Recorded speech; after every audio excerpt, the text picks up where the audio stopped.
everyone. Welcome.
क्या दीमक दीमक लकड़ी को खाता है, किताबों को खाता है, इनका काम होता है लकड़ी किताबों को खाना।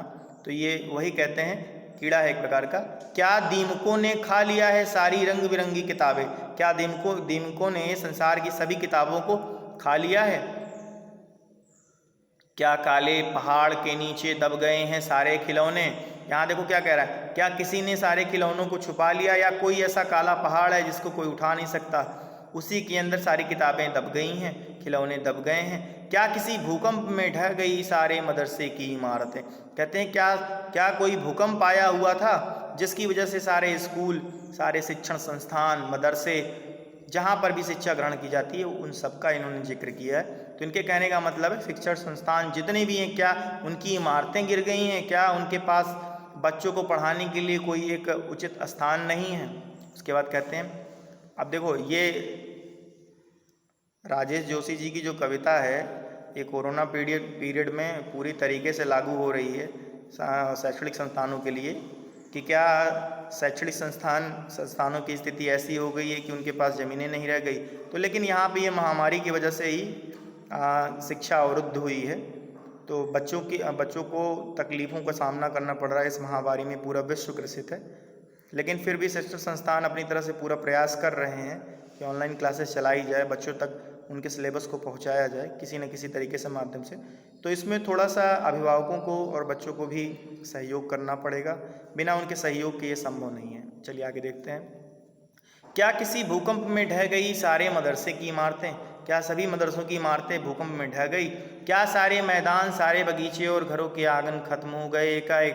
कहते हैं जोशी जी कि क्या एकाएक उस भूकंप में सारे मैदान खेलने के, सारे बगीचे खेलने के, घरों का आंगन खेलने का खत्म हो गया एकाएक? अचानक ही क्या ये सब चीज़ें नष्ट हो गई भूकंप के आने से? उसके बाद कहते हैं देखो, तो फिर बचा ही क्या इस दुनिया में? कितना भयानक होता अगर ऐसा होता। भयानक है, लेकिन इससे भी ज़्यादा यह कि है सारी चीज़ें हस्व मामूल।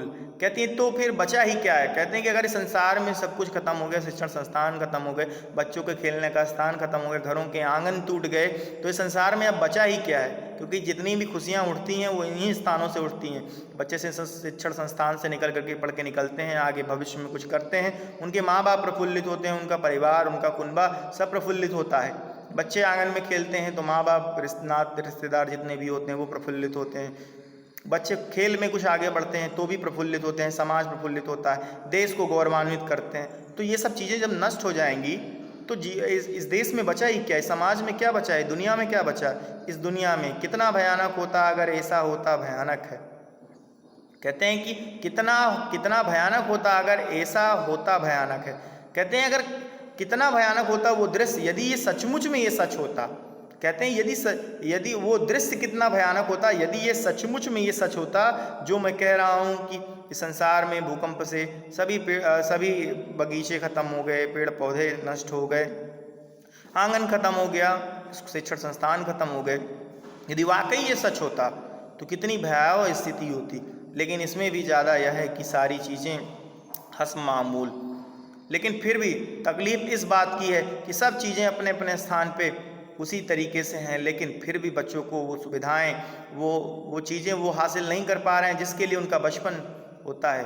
पर दुनिया की हज़ारों सड़कों से गुजरते हुए बच्चे, बहुत छोटे छोटे बच्चे काम पे जा रहे हैं। फिर राजेश जोशी जी अपनी आखिरी पंक्तियों में कहते हैं, लेकिन फिर भी सब कुछ उपस्थित होने के पास, इस समाज में सब कुछ उपस्थित होने के बाद भी आज भी बच्चे दुनिया की हज़ारों, देखो यहाँ दुनिया नाम लिखा गया है, यानी पूरे विश्व की बात यहाँ पे जोशी जी ने राजेश जोशी ने पूरे विश्व की बात की है, किसी अकेले देश की बात नहीं, भारतवर्ष की बात नहीं की है। पूरे विश्व में आज भी करोड़ों ऐसे बच्चे हैं जो भूखमरी के शिकार हैं, करोड़ों ऐसे बच्चे हैं जो शिक्षा ग्रहण नहीं कर पाते, करोड़ों ऐसे बच्चे हैं आपके भारत में ही जिनकी गिनती हम नहीं कर सकते, वो स्कूल शिक्षक संस्थान के गेट तक नहीं जा पाते हैं।